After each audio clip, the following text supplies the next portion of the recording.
B Patil ಮತ್ತು ನಮ್ಮ ಮೈನಾರಿಟೇಷನ್ minister Bosaraj ಇಷ್ಟನ್ನು ದೆಹಲಿಯಲ್ಲಿ ಎಲ್ಲಾ ಸಂಸತ್ ಸದಸ್ಯರನ್ನ ಭೇಟಿ ಮಾಡಲಿಕ್ಕೆ ಹೋಗ್ತಾ ಇದೀವಿ. ಕರ್ನಾಟಕ ಭವನದಲ್ಲಿ ಮಂಗಳವಾರ ಸಾಯಂಕಾಲ 6 ಗಂಟೆಗೆ ಒಂದು ಸಭೆಯನ್ನ ಕರೆದಿದ್ದೀವಿ. ನಾವೇನು ಅವಾರ್ಡ್ ಮಾಡಿದ್ದೀವಿ, ಈ ಅವಾರ್ಡ್ ಮಾಡಿದ್ದನ್ನ ವಿರೋಧಿಸಿ ಅವಾರ್ಡ್ ಮಾಡಬಾರ್ದು, ಲ್ಯಾಂಡ್ ಅಕ್ವಿಷನ್ ಮಾಡಬಾರ್ದು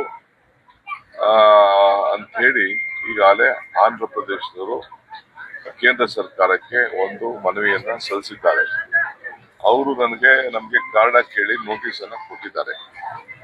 ಇದು ನಮ್ಮ ಭೂಮಿಯಲ್ಲಿ ನಾವು ಮಾಡ್ತಾ ಇದೀವಿ. ಈಗಾಗಲೇ ಸುಮಾರು 26,000 ಕೋಟಿ ರೂಪಾಯಿ ಕೂಡ ಈಗಾಗಲೇ ಏನು ಎತ್ತರ ಆಗುವಂತ ಜಾಗಕ್ಕೆ ಈಗಾಗಲೇ ಕೆಲಸಗಳನ್ನು ಕೂಡ ಕಾಮಗಾರಿಗಳನ್ನ ಪ್ರಾರಂಭ ಮಾಡಿದ್ದೇವೆ. ಅದು ನಾವೇನಿಗೇನು ಎತ್ತರಿಸ್ತಾ ಇಲ್ಲ, ಆದ್ರೆ ನಾವು ಸಿದ್ಧತೆ ಮಾಡ್ಕೊಳ್ತಾ ಇದ್ದೇವೆ. 2010ರಲ್ಲಿ ಆದಂತ ಆದೇಶ ನಮ್ಮ ಮೂಲಭೂತದ ಹಕ್ಕು. ಸೊ ಅದಕ್ಕೆ ಈಗ ಆಂಧ್ರ ಪ್ರದೇಶದವರು ತಗರಲಾಗ್ತಾ ಇದ್ದಾರೆ, ಇಲ್ಲೂ ತಗರಲಾಗ್ತಾ ಇದ್ದಾರೆ. ಮತ್ತು ತುಂಗಭದ್ರಾಯಿಂದ ಏನು ನಮ್ಗೆ ನೀರು ಲ್ಯಾಬ್ಸ್ ಆಗ್ತಾ ಇದೆ, ಆ ಲ್ಯಾಬ್ಸ್ ಒಂದು 30 TMC ನೀರನ್ನು ಅಲ್ಲಿ ಉಳಿಸ್ಕೊಳಕ್ ಆಗ್ತಾ ಇಲ್ಲ. ಅದಕ್ಕೆ ಆಲ್ಟರ್ನೇಟಿವ್ ಏನು ಅಂತ ನಾವು ಯೋಚನೆ ಮಾಡಿದ್ರೆ ಅದಕ್ಕೂ ಕೂಡ ಅವರು ಸಹಕಾರ ಕೊಡ್ತಾ ಇಲ್ಲ. ಇಂಥ ಎಲ್ಲ ಅನೇಕ ವಿಚಾರಗಳನ್ನ ಚರ್ಚೆ ಮಾಡಲಿಕ್ಕೆ ಕೇಂದ್ರ ಸರ್ಕಾರದ ಒತ್ತಡ ಇರಲಿಕ್ಕೆ ನಮ್ಮ ಎಂಪಿಗಳಿಗೆ ನಾವು ಮನವಿ ಮಾಡಲಿಕ್ಕೆ ಹೋಗ್ತಾ ಇದ್ದೀವಿ. ಮಂಗಳವಾರ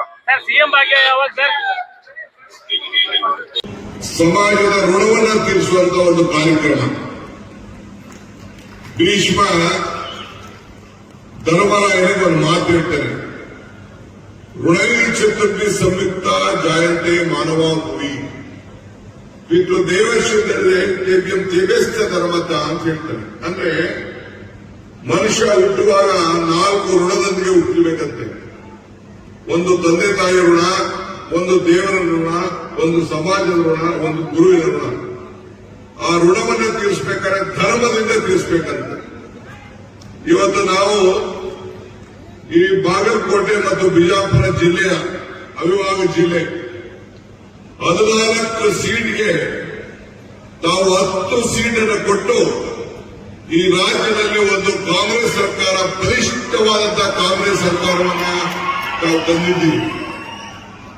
ಈ ಸರ್ಕಾರ ತಂದಕ್ಕೆ ಈ ಜಿಲ್ಲೆಯ ಋಣವನ್ನು ತೀರಿಸಬೇಕು ಅಂತ ಹೇಳಿ ನಾವೆಲ್ಲ ಸರ್ಕಾರದಲ್ಲಿರುವಂತಹ ಶಾಸಕರು, ಸಚಿವರೆಲ್ಲ ಸೇರಿ ಅನೇಕ ತ್ಯಾಗಗಳನ್ನು ಮಾಡಿ ನಿಮ್ಮ ಋಣವನ್ನು ತೀರಿಸಲಿಕ್ಕೆ ಸಂಕಲ್ಪ ಮಾಡಿ ಇವತ್ತು ಇದಕ್ಕೆ ಒಂದು ಶಾಶ್ವತವಾದಂತಹ ಪರಿಹಾರವನ್ನು ಕೊಡಲಿಕ್ಕೆ ಇವತ್ತು ಬಾಗಲಕೋಟೆಯ ಜನತೆಗೆ, ಬಿಜಾಪುರ ಜನತೆಗೆ ಭಾಗ್ಯದ ಬಾಗಿಲನ್ನ ತೆರಲಿಕ್ಕೆ ನಾವೆಲ್ಲ ಇಲ್ಲಿಗೆ ಸೇರಿದ್ದೇವೆ.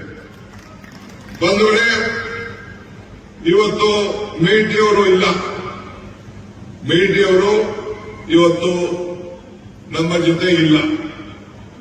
ಅವರ ಜೀವನದ ಮತ್ತೊಂದು ಅಧ್ಯಾಯವನ್ನು ಅವರ ಇಲ್ಲಿವರೆಗೂ ಕೂಡ ಅವರ ಆಲೋಚನೆ, ಪರಿಶ್ರಮ, ಹೋರಾಟ, ಚಿಂತನೆ ಇವೆಲ್ಲ ಕೂಡ ಉಳಿಸಲಿಕ್ಕೆ ಇವತ್ತು ನಾವು ಪ್ರಯತ್ನವನ್ನ ನಾವು ಮಾಡ್ತಾ ಇದ್ದೇವೆ.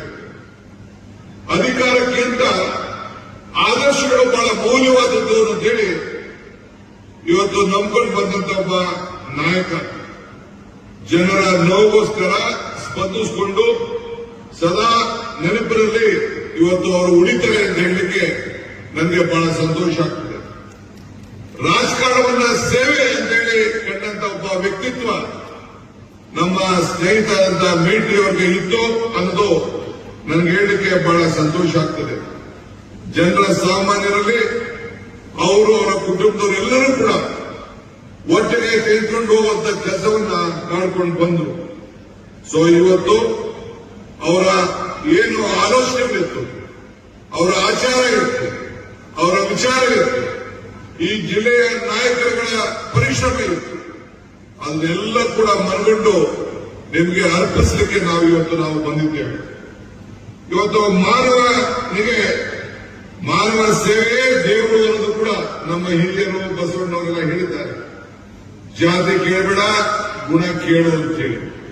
ಹಂಗೆ ಧರ್ಮವು ಮಾತ್ರಲ್ಲ, ಇವತ್ತು ನಮ್ಮ ನಡತೆಯಲ್ಲಿ ಇರಬೇಕು ಅನ್ನೋದು ಕೂಡ ನಮ್ಮ ಹಿರಿಯರು ಮಾರ್ಗದರ್ಶನವನ್ನು ಕೊಟ್ಟಿದ್ದಾರೆ. ಆದ್ರಿಂದ ಇವತ್ತು ನಾವು ಬಂದು ಈ ರೈತರ ಬದುಕಿಗೆ ನಮ್ಮ ಏನು ಕೃಷ್ಣಾ ಮೇಲ್ದಂಡೆ ಈ ಯುಕೆಪಿಯ ಪ್ರಾಜೆಕ್ಟ್ಗೆ ಸುಮಾರು 15 ವರ್ಷದ ಹಿಂದೆ ನಮಗೆ ಕೋರ್ಟಿನ ಆದೇಶ ಬಂತು. ಕೇಂದ್ರ ಸರ್ಕಾರ ಅದನ್ನ ಕಾರ್ಯರೂಪಕ್ಕೆ ತರಲಿಲ್ಲ. ಆದರೂ ಕೂಡ ನಮ್ಮ ಬಾಗಲಕೋಟೆ ಮತ್ತು ಬಾದಾಮಿ ಈ ಒಂದು ಬಿಜಾಪುರ ಮತ್ತು ನಮ್ಮ ಗುಲ್ಬರ್ಗ ಈ ಭಾಗದ ಜನರು ಎಲ್ಲ ಸೇರಿ ಈ ರೈತರ ಪರಿಹಾರಕ್ಕೆ ನೀವು ಒಂದು ತೀರ್ಮಾನವನ್ನು ಮಾಡಬೇಕು ಅಂತ ಹೇಳಿ ಬೆಳಗಾವಿ ಅಧಿವೇಶನದಲ್ಲಿ ನನಗೆ ಮುಖ್ಯಮಂತ್ರಿಗಳ ಮೇಲೆ ಒತ್ತಡ ಇತ್ತು.